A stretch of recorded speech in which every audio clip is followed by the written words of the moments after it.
Kelakuan sadis Agung mengegerkan warga Semarang. Ia menghabisi nyawa pacarnya yang tengah hamil secara kejam di kamar kos. Setelah korban meninggal, Agung masih menyiramnya dengan air. Tidak direstui orang tua menjadi alasan Agung Dwi Saputro 18 tahun pemuda asal Surakarta membunuh pacarnya Silvi Ayu Nugraha 23 tahun.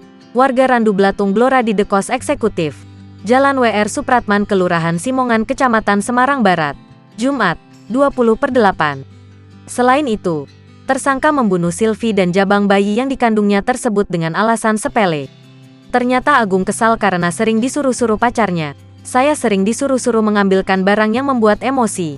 Saya sering disuruh ambilin air minum, baju, dan disuruh bantuin ke kamar mandi. Jelasnya saat dihadirkan dalam konferensi pers di Polrestabes Semarang, Minggu, 22/8. Agung mengaku sudah setahun lebih menjalin hubungan asmara dengan Silvi. Awal ketemu dengan korban di angkringan yang berada di Solo. Sejak itu saya sudah mulai merasa suka, tuturnya.